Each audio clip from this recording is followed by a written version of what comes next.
और आखिर के पहुंचे हुए इन्होंने बिटवीन ओवर 80+, जिससे इनका कोर और फाउंडेशन सेट हो नजर आ रहा था कि दे वर फोकस्ड। और फिर मैंने जो आदिल रशीद पे attack and all those things, देखिए बीच में जो रन रेट, वो जो स्ट्राइक रेट है उसको आपने कायम दायम रखना, वो कंप्लीटली आपकी फिटनेस और स्किल्स के ऊपर होता है। पावर प्ले में तो आप खड़े खड़े कहीं से भी दूर से भी मार सकते हैं, कभी अंदर की वो चाइना कट लगती है, कभी बाहर से लग जाती है, बॉलर भी अंडर प्रेशर होता है, और वहां पे आपको स्ट्राइक रेट ऊपर लेके जाना बड़ा आसान है। डेथ में जाके भी आप खड़े खड़े मारते चले जाते हैं और वो जाए। तो बीच वाले जो है ना, मिडल ओवर्स में स्किल्स चाहिए कि आप मेंटली कितने स्ट्रांग है, फिजिकली कितने स्ट्रांग है, आपकी स्किल्स कितनी स्ट्रांग है, और आपकी जो है वो उस वक्त गेम की एग्जीक्यूशन या प्लानिंग वो कैसी है। तो यहाँ पे मैं कहता हूँ जितनी तारीफ की जाए वो कम है नेपाल की। मैंने तो पहली मरतबा इनकी ग्लिम्स देखे, पूरा नहीं देख पाया अनफॉर्चुनेटली, बट जितना भी देखा मुझे बहुत मजा आया। मेरा ख्याल है इन्होंने तो इंग्लैंड के जो है ना क्या कहते हैं उनको ठीक ठाक तोते उड़ा दी हुई, मैं आपका लफ्ज इस्तेमाल करना चाह रहा था कि उनको मुसीबत पड़ी थी। और मजे की बात यह है कि जोफ्रा को उन्होंने जो उसकी ठुकाई की है, और आदिल रशीद जो कि वर्ल्ड रैंकिंग में शॉर्टर वर्जन में बहुत ही सक्सेसफुल चल रहा है, मार रहे हैं वो कमाल खेल गए जी। और आई थिंक अगर सैम करन ना होता, क्योंकि ये ऐसी सिचुएशन में इसने काफी दफा एग्जीक्यूशन की है, इसके अलावा कोई और होता तो शायद ये कर जाते। कैसे सॉरी हाँ, मतलब कंट्रोल्ड एग्रेशन था, चारों तरफ बल्ले नहीं चला। नहीं ऐसे नहीं, प्रॉपर क्रिकेट खेल ली।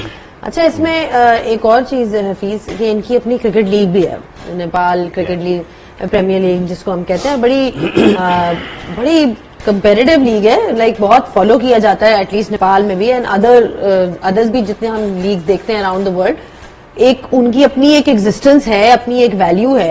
और अब जो आज हमने बैटिंग देखी है, जिस तरह ये लोकेश हो गए, फिर दीपेंद्रा हो गए, वही वाली बात आ गई कि ये टैलेंट कहाँ से आ रहा है, ये यंग प्लेयर्स हैं, लीग क्रिकेट ने कितना इनको हेल्प किया है, ये सारी बातें करने वाली। देखिए पर्सनली सबसे पहले तो मैं उनके लिए क्लैप करना चाहता हूँ।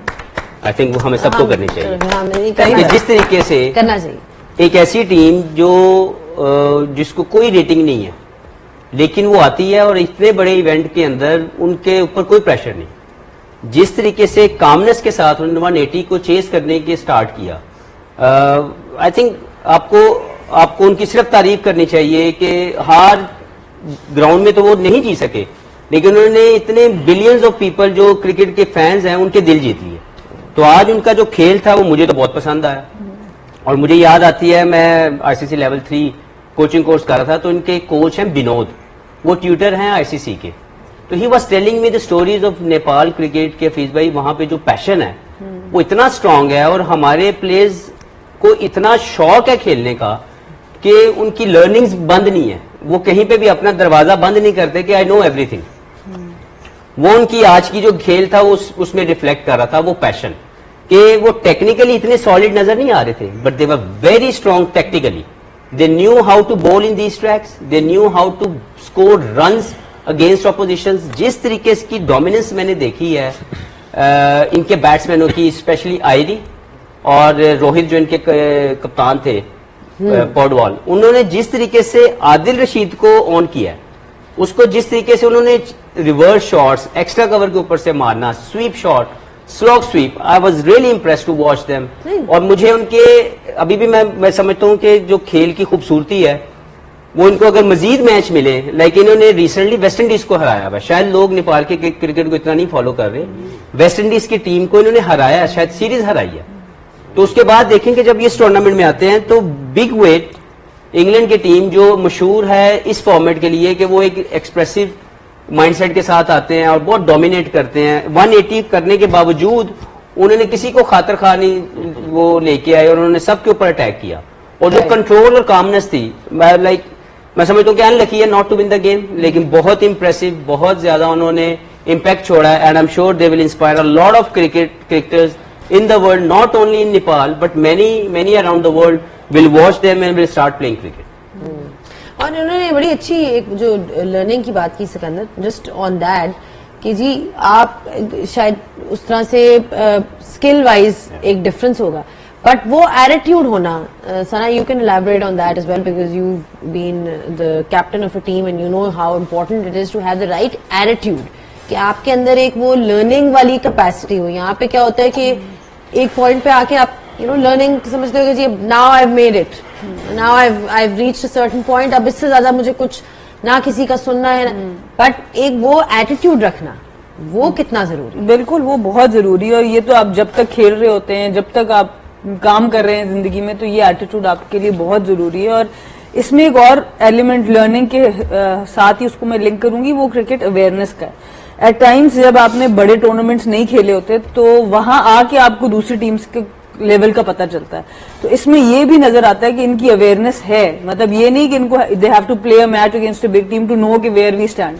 इन्होंने उसी हिसाब से तैयारी करके आए हैं। तो ये एक बहुत ही आउटस्टैंडिंग चीज है। और जो हम पैशन की बात करें, नेपाल में क्रिकेट के ऊपर बात करें, ऐसे कोई टीम ऐसे आके परफॉर्म नहीं करती। ये बहुत ज्यादा काम कर रहे हैं बैक एंड के ऊपर नेपाल क्रिकेट के अंदर।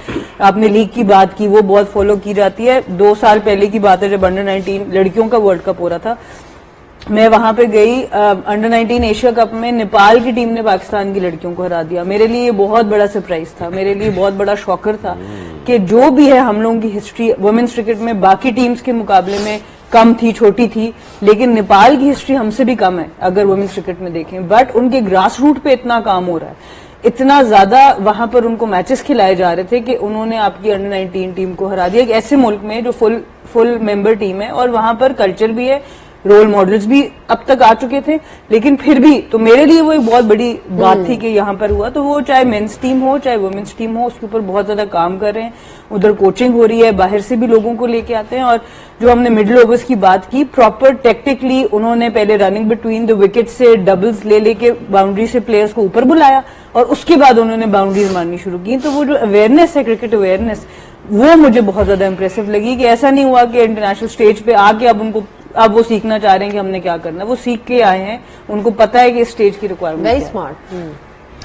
हमने नेपाल की काफी बात की, इंग्लैंड की तरफ आते हैं। ऑफ कोर्स एक्सपेक्टेशंस आपको बड़ी साइड से होती हैं कि बड़े आराम से कर लेंगे, प्रेशर में रहे, स्पेशली जब वो बॉलिंग कर रहे थे। और मैं जब वो लास्ट ओवर देख रहा था, मुझे उमर गुल का ख्याल है, मैंने कहा जरूर पूछूंगा इस सवाल जब मैच खत्म हुआ, कि पूरा 40 ओवर एक तरफ और वो सैम का 1 ओवर एक तरफ, जब आपकी पूरा बॉलिंग यूनिट की पिटाई हो रही है, तो उन्होंने जो आखिरी ओवर किया और उन्होंने कंप्लीटली गेम चेंज कर दिया। मैं तो रिक्वेस्ट करूंगा, अगर वो आपने दिखाया भी था दिखा देंगे तो वो पता होना चाहिए क्या डिफरेंटली किया, वो आप हमारे व्यूअर्स को बताएंगे कि किस तरह से सैम ने वो नहीं किया जो बाकी कर रहे थे। देखिए, हमेशा से एज ए प्लेयर आपको अपनी स्ट्रेंथ का पता होना चाहिए कि मेरी स्ट्रेंथ क्या है, तभी आपको कामयाब हो सकते हैं। सैम करन ने जिस तरह सेक्यू करने का, उसने बार बार अगेन एंड अगेन उसने फ्रेंचाइज क्रिकेट में भी बार बार इस तरह के ओवर्स किए, डेथ के ओवर किए, लास्ट के ओवर किए, तो उसको अपनी स्ट्रेंथ का पता था। वो उसने आके हर जगह पे शॉट्स लग रही थी, लेकिन उसने कहा कि यार मैं अपने फील्डर्स सामने ले गो। एक तो आपको अपने फील्डर्स का, जो हम बार बार बात कर रहे हैं कि अपने फील्डर्स का पता होना चाहिए कि मेरे फील्डर्स कहाँ पे है। उसने सामने फील्डर लेके अकॉर्डिंग टू द फील्डिंग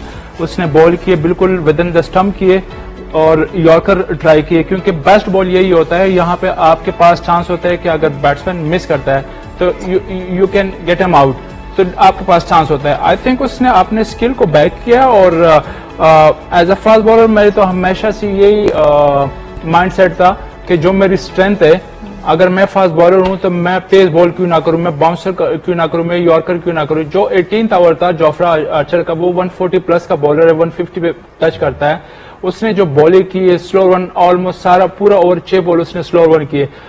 ऐसे बैट्समैनों को आप तगड़े एक आध बाउंसर करो या एक अच्छा यॉर्कर, अपने स्ट्रेंथ को बैक करो ना।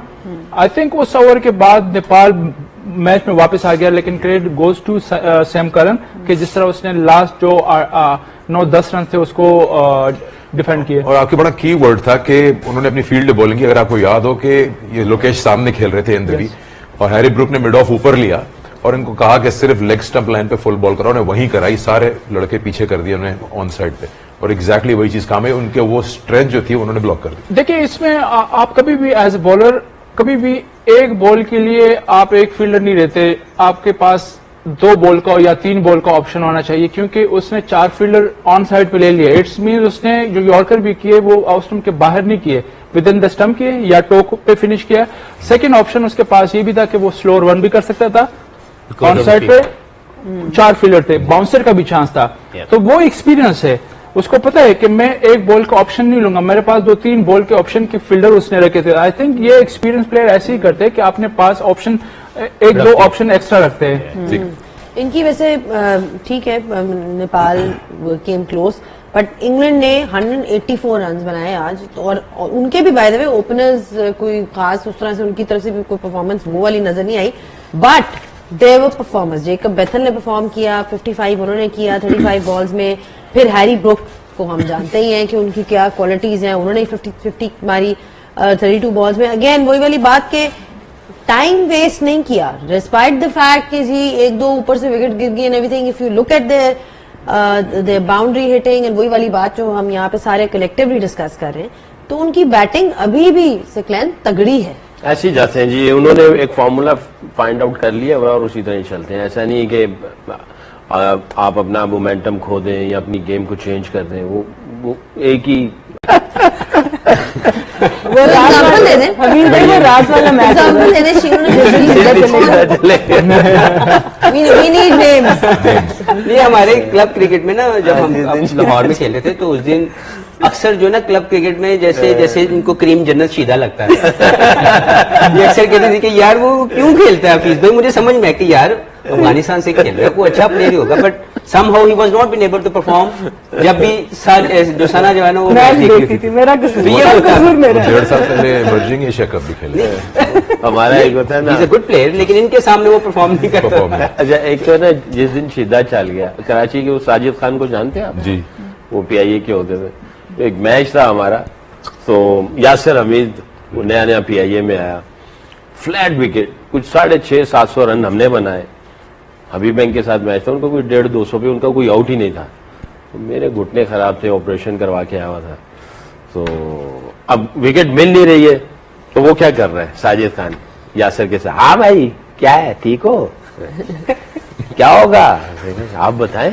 कहते चेक ही, कहते नहीं इंजर्ड है, तू कुछ करता है कि नहीं? वो कहता है हाँ हाँ मैं, क्या? उसने कहा लेग स्पिन कर लोगे? इंशाल्लाह। कहता है राशिद भाई इंशाल्लाह माशाल्लाह में बात आ गई। वो तो डायलॉग इतना मशहूर हुआ ना, जब बॉलिंग करके आते थे, जी इंशाल्लाह माशाल्लाह में बात आ गई।